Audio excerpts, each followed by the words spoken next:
So, welcome everybody. There's been a lot of hype of what will happen here, but don't believe the hype. As you know, I'm Sami, and I'm here to talk about test-driven development and why is it close to my heart and why did I want to talk about that today. So, what is test-driven development? It's a methodology to create software in a manner where we can say that the software's quality is up to par with our expectations. It is usually meant to mean guiding the development with unit tests, so that we first create the tests before we do the actual code in a way that we create a test for a certain requirement, and there will be no code if there is no requirement. So we create only the code that is necessary to satisfy the tests and the requirements in those as written down in those tests. Also, there's other ways to describe test-driven development. There's acceptance test-driven development, which is basically writing these broad system requirements in acceptance test form and then running test-driven development in this higher scope. But it's not. This is not what I'm going to talk about today. It's like a separate topic. Also, behavior test-driven development, which is, I guess, a little bit like acceptance test-driven development, is a topic that you can search for. So that's what TDD is, and why we want to do it is because with TDD you basically write a lot of unit tests, and unit tests are required to be able to safely modify a system after you have created it. And why we want to modify the systems? Well, you all know that after you have first written the code, you need to modify it later, and to be safe in the modifications, you need to have tests. And so with unit tests, you can run the tests very often because unit tests are supposed to be very fast. System tests are fine and they are required, but it is hard to convince developers to run a 4-hour test suite before doing a commit, especially if the weekend is coming and you want that change to be there. But still, of course, we should do that, but basically the test suite cannot be that, it cannot take that long to run for a developer to get those tests there. And with TDD, a lot of unit tests will be done. That is not enough in its own, because in many cases you also need to cover a lot of the branch statements by just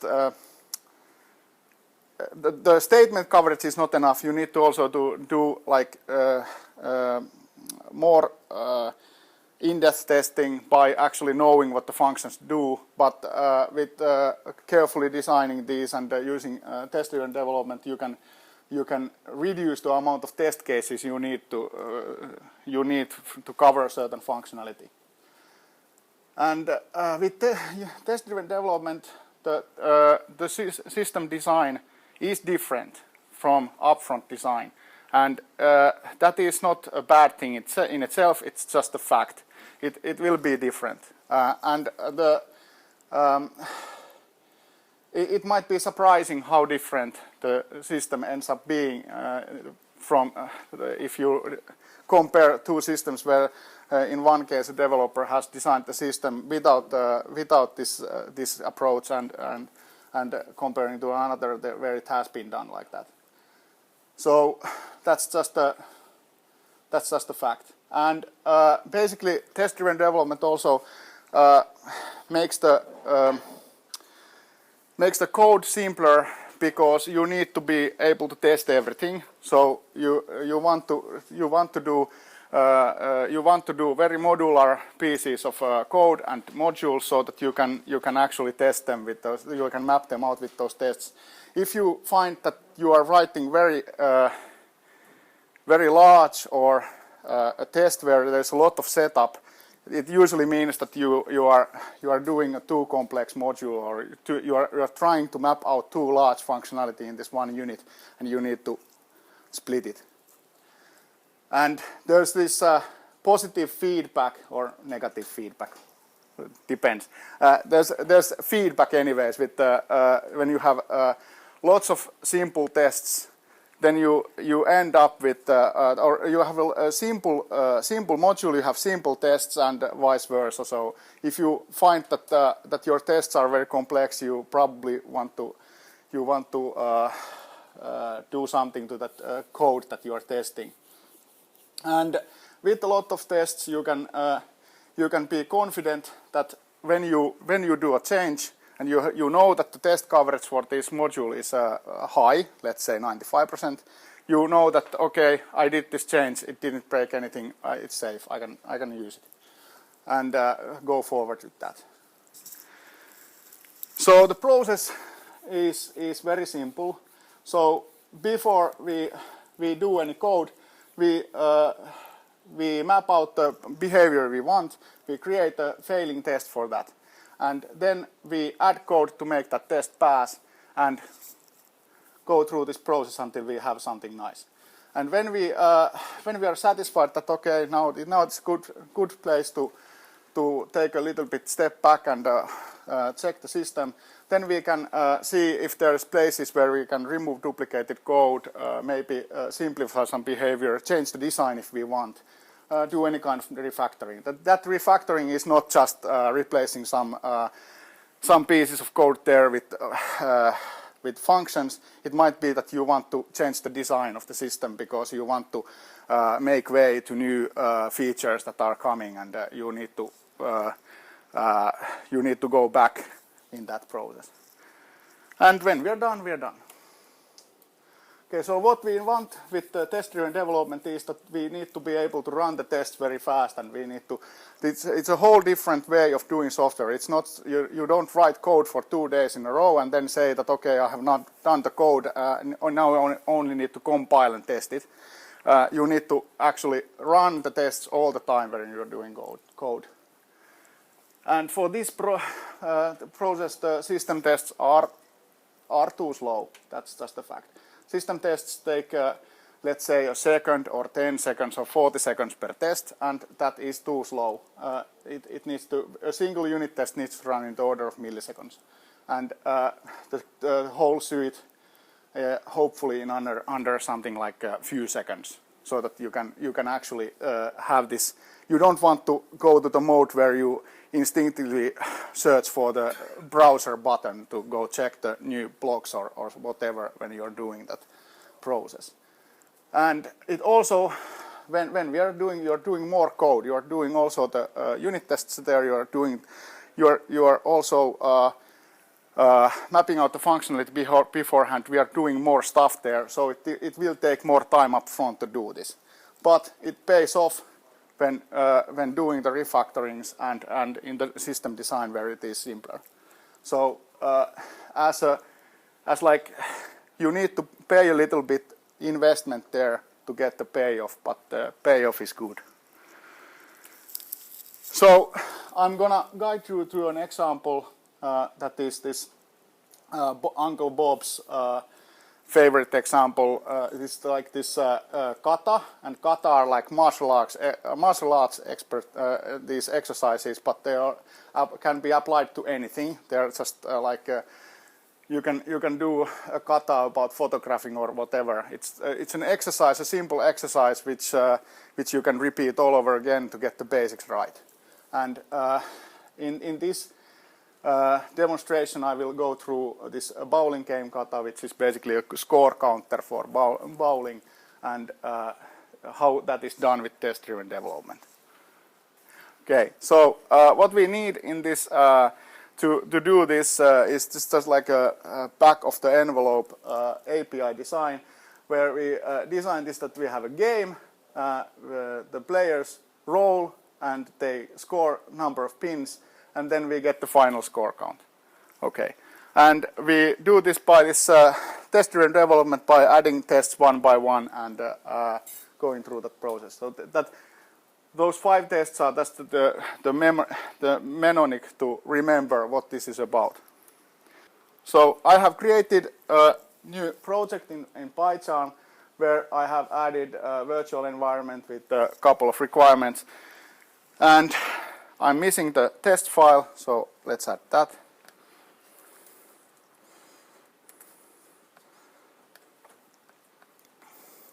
It's okay. Let's add a test. Our bowling module is not there, so we get the failure.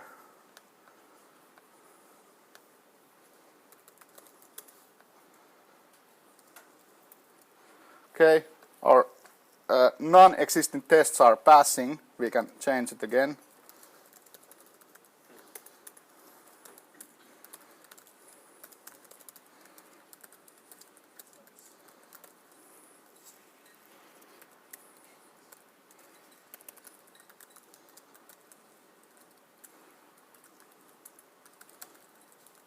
So our first test will be about the game where the player just cannot hit anything and everything is going to the gutter.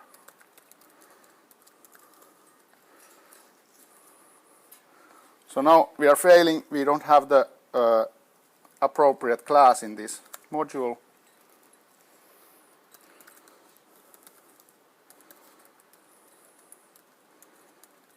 I'm just adding this as much as needed so that make the test pass. So okay, test is again passing.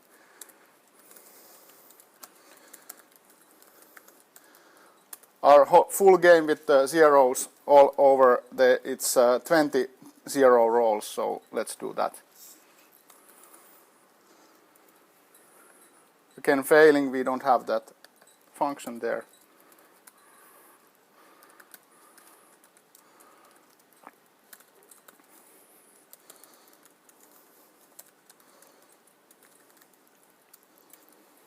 Excellent passing.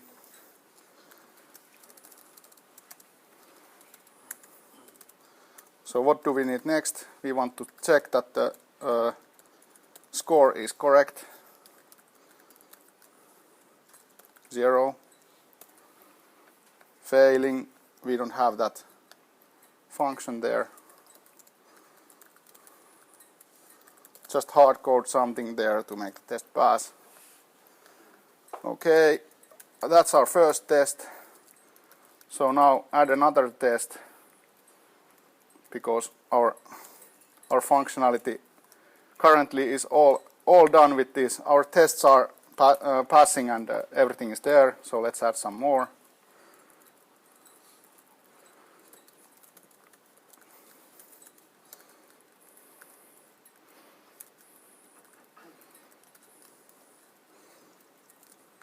Oh, big surprise, we don't actually match that, so we need something.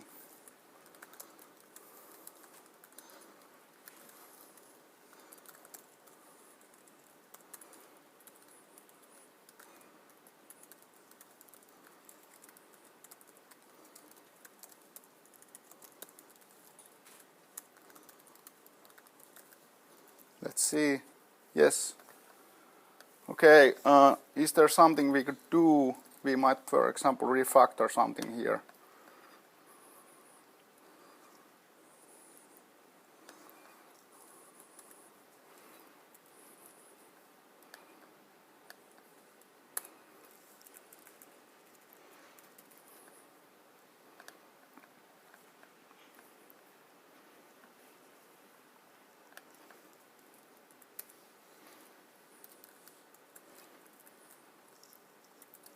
Tests are still passing. Tests are still passing.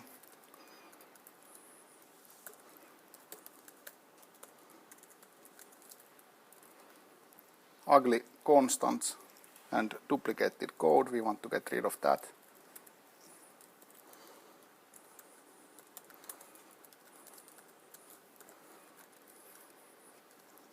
Tests are still passing. Let's extract this method. Call it something.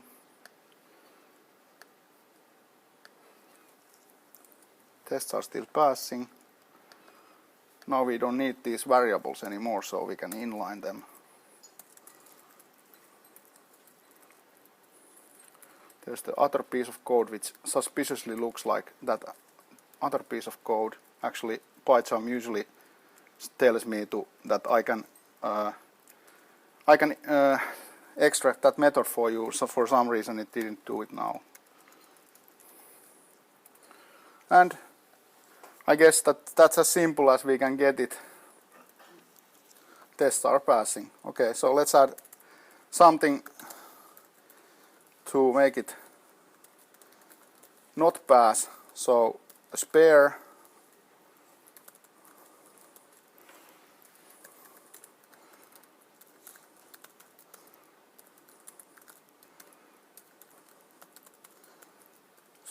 is something where you get a little bit extra points for completing a frame.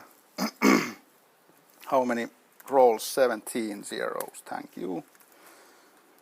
What is the score we are expecting? I guess we are expecting 14 plus 4, 18.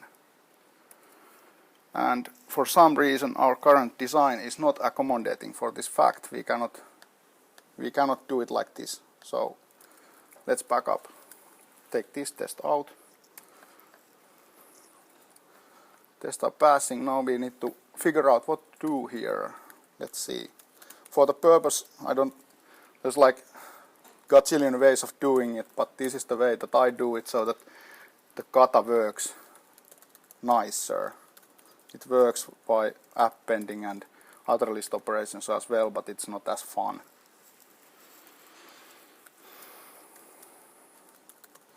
So we just gather those rolls as we go.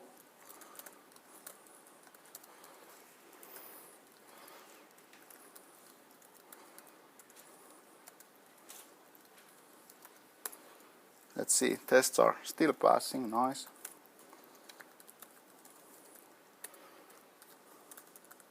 So we are not breaking anything, we are always maintaining the system in a working state. How many frames? 10 frames, okay. Let's see, we want the score for full frame. That would be from the start, the first roll in a frame plus the second roll in that frame.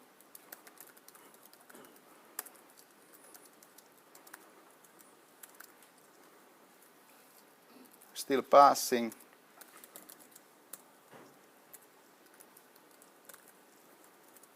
Okay, now we have replaced the score counting with the new way.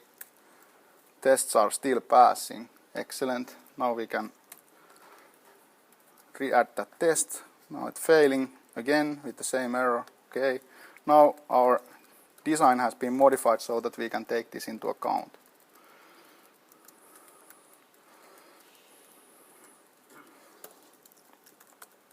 So if our frame is 10 points, we add 10, if I can type 10 plus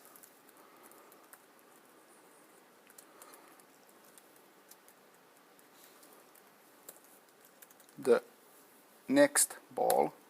You should just add 4 to make it test fast. That doesn't work. But for the one test, It would be broken at some in some respect. Anyways, we don't want to. It's not the idea in trying to make this as convoluted as possible, but make the code as simple as possible to pass the test. And the idea is not to try and break it in the process, but to make it work. the easiest way to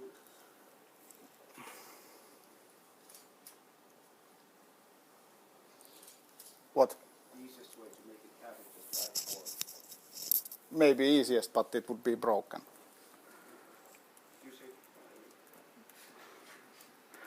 Yeah, but then I could change the test to add another there, and if I use this kind of information, to break the test every time, it would be totally nonsensical. The process wouldn't have any meaning.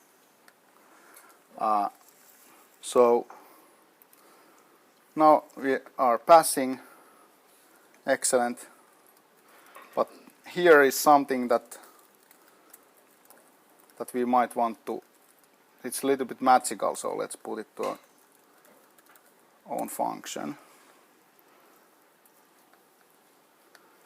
And well, this is something that we might want to put. Let's wait for that a little bit. Maybe something will come up after we add one more test.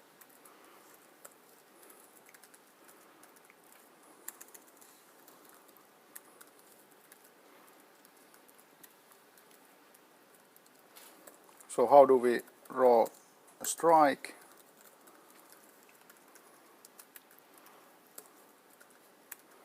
And now it's only 8 frames after this, so 16, and the total score would be 17 plus 7, so 24.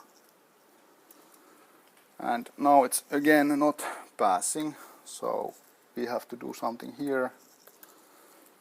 So accommodate for the strike.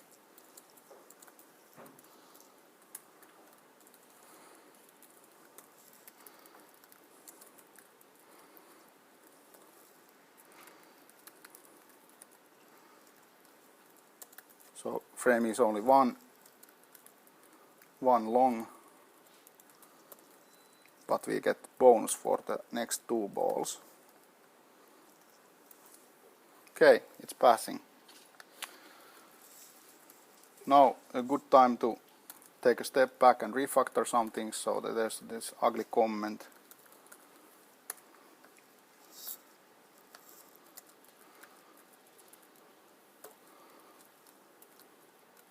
I like to a little bit organize this so that these are the top. Still passing, excellent. So these are a little bit too, they contain some magic quantities, so let's try and make them a little bit more self-evident.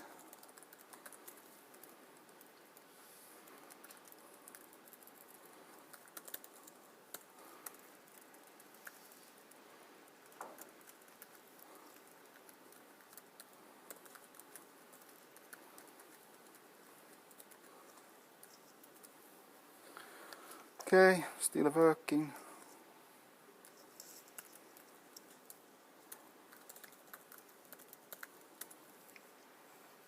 For some reason this is refactoring it totally bogus, but that doesn't matter.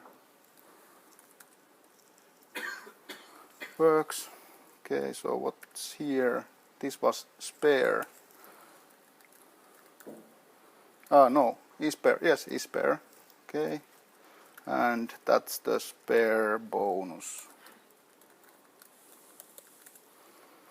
Okay, and this is, well, matter of taste. Let's put it to separate function so it documents itself. Okay, tests are passing, and that's the current version of the score counter and a lot of help facilities.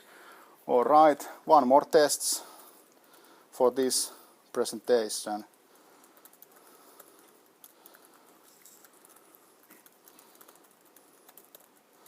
So 12 strikes.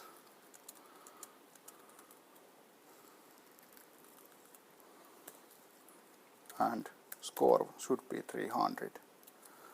And that's a pass. And then we can run them so that we check the coverage also, and we see that there's 100% line coverage in the module for that we are going to test. So that was a success. So that's this exercise that you can do. There's lots and lots of those katas there, so you can pick and choose what you want to do and change them and whatever. But it's basically something that drills down the basics so that you remember how this needs to be done. and also makes for a cool demo, I hope. And so how to go about in using this process in your own daily work? Of course, you can start applying it to any modules that you create yourself, and have this like plugins or libraries or whatever. You can add unit tests for those. But then you need to also, when you start working with older code, you need to be careful that you don't break it when you refactor like hell there. So that needs you need to add tests also for the old code, but adding tests for the old code so that the interfaces are locked down is not the way to go. But there's another process altogether in refactoring legacy code. Legacy code in this respect is anything that doesn't have tests. So you can be writing legacy code as we speak, if you're not here and writing code without tests. So to get to know the process, you might want to try out some of those katas. For example, that kata, it will take some time to get used to what to do there, but it will help in getting to know that thing. And the bottom line is that when you feel the need to quit doing TDD because it takes too long or you don't know how to add this test, don't do it. Just add the test, go at it, and don't try to convince yourself that this time is different. Now I don't need to do this because this is so important and I need to get this 15 minutes sooner than the other things, because that's the way to hell. So don't go down that road. And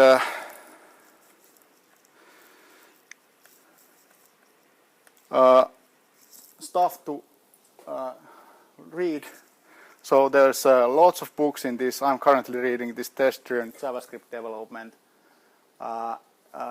Quite a nice book about test-driven development and JavaScript in particular. It approaches this like you can use test-driven development in your own learning process. So you map out functionality in JavaScript or different browsers by creating unit tests for your own personal repository that you don't actually put anywhere, but you can see in those unit tests what the system is doing. So you start with an assumption, some property of window is present, and then you add a unit test for that, and then it's not there, so you change the unit test to its head, and then you know that okay, in this browser that's the way the property is. And then you have a test suite for different browsers, for example, that you can map out that whether your assumptions work or not. But that's not something that you would put in a development repository. It might be somewhere in your own personal repository in the Git system. So, and there's lots of videos in TDD and unit testing. Links are in wiki. Especially I'd recommend the one fast test, slow test, which really goes into this why fast tests are necessary for this process.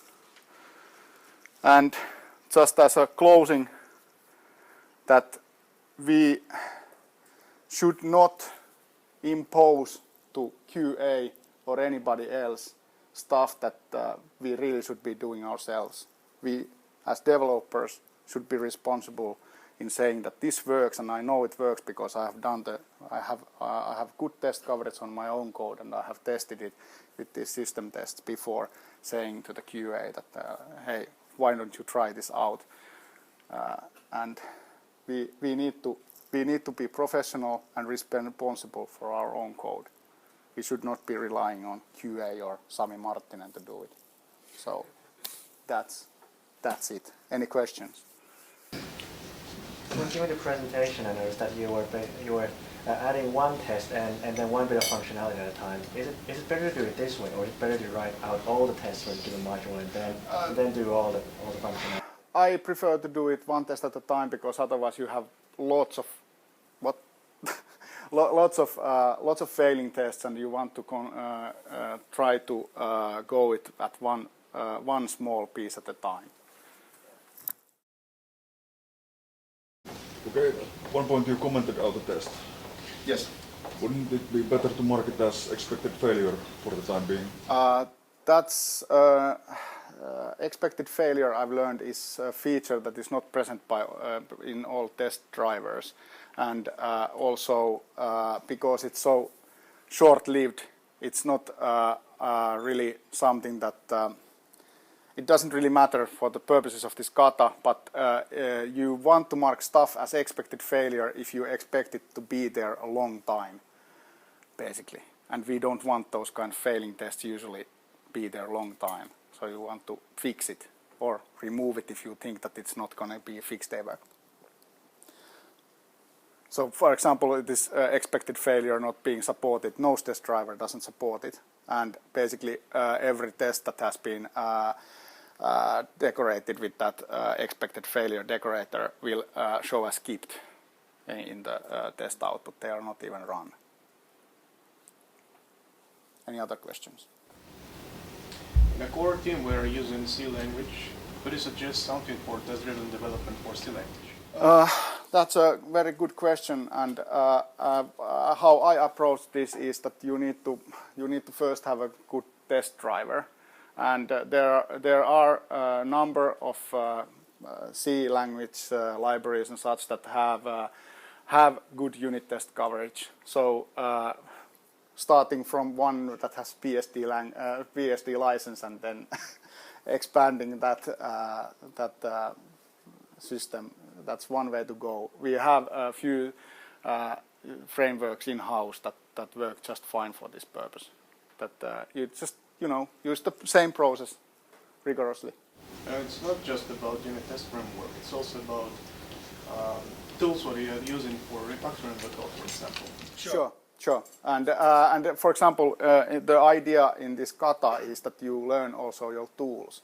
So the one thing is that the first time I did this, I guess I took something like 45 minutes or an hour to do it, and now it takes 15 minutes after I've done it a few times. So it's few being a little bit on the downside maybe. But the thing is that you need to know your tools, and when you lack tools, you need to Google and do whatever it takes to find the tools that you require. So in this case, you might want some kind of IDE to help you with that. Emacs has been my friend with C language, but I would really appreciate some good refactoring hints, for example, that are not in the basic system there. How do you propose we deal with large amounts of legacy code that we know to be broken and have patched around elsewhere in the code base? Yeah, those would of course need to be.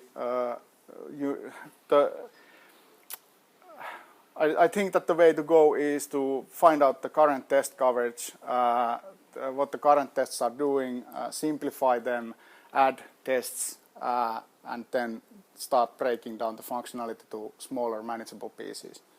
I don't know, there's no fast workaround. It's got to be done the hard way. Any other?